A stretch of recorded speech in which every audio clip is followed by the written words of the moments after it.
This is Energize Radio. Energize Radio. Your direct introduction to amazing radio people who do what you do and win.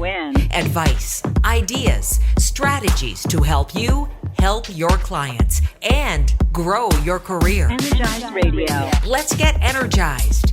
Here's John Cole. We continue our series trying to energize you and give you all the great information you need to recognize that radio is just one of the most wonderful careers that exist, and maybe give you a few tips along the way on how to advance your career and, most importantly, help grow and help your clients succeed. Joining us on this edition, Mark Levy, who is with Revenue Development Resources. We've used Mark for projects. I know many Idea Bank stations have used Mark for a bunch of different projects. But over the years, Mark has worked with the Radio Advertising Bureau, or is it the Radio Marketing Bureau? I get the Canadian and the US version mixed up. No, this is in the States. It's the Radio Advertising Bureau. Although we did do work when I was there with your Canadian counterpoint. Yeah. Years helping train reps. You've seen everything over the years. I thought maybe today, Mark, we would just touch on some of the hot buttons that are usually issues when it comes to reps and their learning and growing, and maybe just get your take on them. Sure. Let's start with the reason that when a new rep starts selling for the first time and they walk into the radio station and now they're learning about all these different things. In your opinion, what's the one thing that reps should try and learn first? Like, what's the most important thing that they really start to learn? The most important thing, John, without doubt, is the difference between features and benefits. And look, idea bankers know my stance on this, and I cannot stress it enough. All too often, we just want to talk about us. We want to talk about our features. We, our. Features are attributes from our business or our media, from our point of view, and they always begin with we, our, or I. What the client cares about are benefits. Benefits are that same attribute, but they're from the client's point of view. And you know it's a benefit statement if it starts with you or your. So I encourage anybody who's watching this to take a good hard look, and it's not always pretty, at any material that's on the website, any material that goes out, and see how many times we have we or our on it versus you and your. And I would encourage you to rewrite everything that says we and our into you and your. That is the number one thing that reps need to learn, because if they look at things from a client's point of view, they're going to be far better off. Far better off. I absolutely love that. On my list of things that I know that a lot of reps struggle with is call reluctance. We get our wheels in motion and we start to think about the clients we want to go see, or the copy we have to get ready, or the production that needs to be finalized. And in my experience, and probably even when I was selling, I was the same way. You kind of sometimes think of other things to do versus get out there and actually see clients and sell. What's your advice when it comes to call reluctance? How should reps be scheduling their day to avoid that challenge? Well, there's a big difference between activity and productivity. And, if you're going to be productive in this business, you've got to see people. It is a numbers game. Now, years ago, when I started in this business, and John, I'm older than you, I'm 62. The big thing was, if you were going to call people, you call them first thing in the morning. And many studies have shown that decision makers oftentimes are hit with everything in the world in the morning, especially if you're trying to call on the phone. So a lot of folks that are being very, very successful in this business have changed their prospecting, and they now call later in the day and later in the week. Ergo, say Wednesdays and Thursdays from 2:30 to 5. And you know what? Look, no one really feels like calling anybody on a Friday afternoon. But that can be a really great time because there's very few people calling. And if you have a valid business reason, which is not, I'd like to come by and learn about your business. Anybody of you ever say that and I'm next to you, I will kick you. That's a good time to call. Over the years, how we prospect and how we do a customer needs analysis has changed, because when I was selling radio, there was no internet to go and get a whole bunch of resources and answers from before they even started to put together a presentation for a client. Now you can go through a customer needs analysis almost on a client's website or on their Facebook page and their Yelp reviews. You can get so much information about customers before you go see them. What has been your advice on that technology versus the old school way of asking questions? What do you recommend? I'm just going to jump right here. And I think that's one of the biggest problems we have.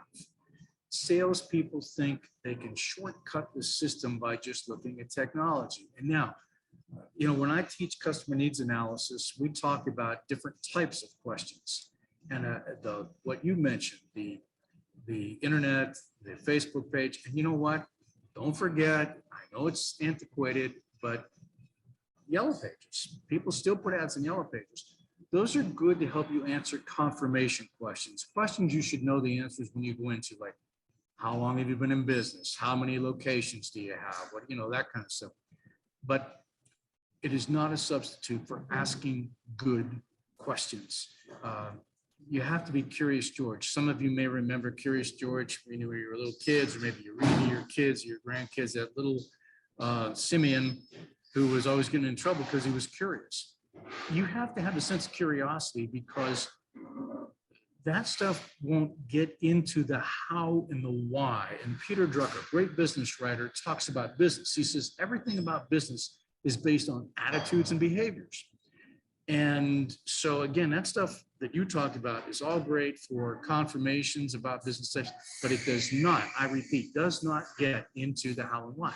It also doesn't answer the big 7 math questions that we teach about, to help you determine whether or not you can actually give somebody a decent ROI. When we talk about ROI, in a lot of the other segments we've done where we've talked with different reps, we haven't delved into it too deep, but while you're here, I want to ask you this, and that's about frequency of schedules and actually schedules themselves. If you had a new seller sitting in front of you right now and you said, hey, if I was going to go sell a client something, where should I start? Like, I know a lot of radio is an interesting thing. The more you run it, the better it works. But a lot of sellers are sometimes timid to ask for enough to be important. So what would be your advice to a seller when it comes to selling the right schedule? Okay, this is all on leadership at the station, because the folks who state whether or not a schedule is successful, it's not us, it's not the seller, it is the client. And this is why we have to really start taking a look at how many spots are we selling our client, and the client is saying, this is working. There was a book written years ago called OES, Radio's Missing Ingredient, Optimum Effective Scheduling.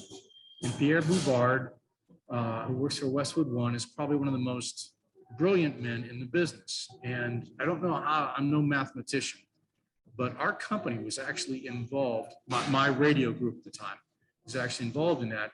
And the formula back then was 3.29. And don't ask me how they came up with that as the standard, but 3.29 times station turnover. And that was supposed to be the golden ticket to reach at least 50% of the station's audience, 3 or more times within the week. Pierre actually came to Elko, Nevada, and he and I have known each other for years, and we had a chance to revisit that. And we both agreed that today, because there are more stations and there are far more commercials than ever before, used to be 12 units an hour, now it's 12 minutes, which could be up to 30 commercials an hour. So we actually put together, based on my conversations with Pierre, a new spreadsheet that helps you figure out, based on your national turnover ratios for different formats, how many commercials you need to do if you want to really make an impact. And so, 5.29, 4.29, 3.29, 2.29, 1 gives you an idea as to how many commercials you air. So that question, how many commercials a week do I need to sell, becomes very important. And part of that is in the customer needs analysis, because we don't really have a good feel for asking what a client has been spending in other media. So we are content to take the crumbs because we're afraid of. I know I'm on a soapbox here, but you know what? I'm 5'4" tall, so I got to stand on a soapbox for people to see me. When I train, I often ask, how many of you have ever sold one spot an hour, 24 hours a day, 7 days a week? And I can have a room of 100 people, and I will tell you that the number is generally 1, maybe 2.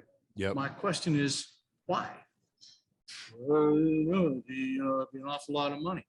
Well, when you compare that to what they spend for digital digital boards, direct mail, television, whatever, it may not be near as much as you think. And we get locked in on what our cost per commercial is.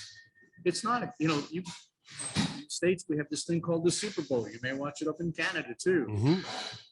Pay $5 million for one spot. So it's not how much the spot costs. It's what are you investing to get the desired result?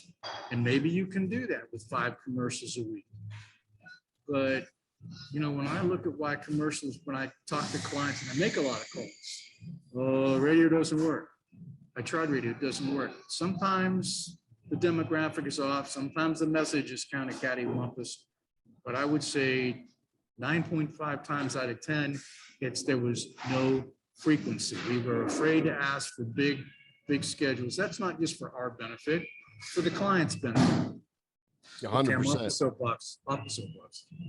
So, Mark, if there was one thing a rep could do today to plan for a better tomorrow, what would your parting advice be? One thing they could do today, now that they've heard what you've had to say, to make things better for them tomorrow? They would need to revamp all of their sales pitches to make sure that they were talking in benefits as opposed to features. I want to come by and learn about your business. All that kind of stuff that we use to make appointments, and also start looking at other people to ask for. We have a whole list. We call it the Grand Poobah list of people to ask for besides the person in charge of handling the advertising. Because if they don't like radio, we're not interested. So there's a whole bunch of other people to ask for besides that to get in to see people, because if you can't see them, you can't sell them. 100%. Mark Levy, Revenue Development Resources. I appreciate you taking some time with us today. Thanks, everybody. Appreciate it.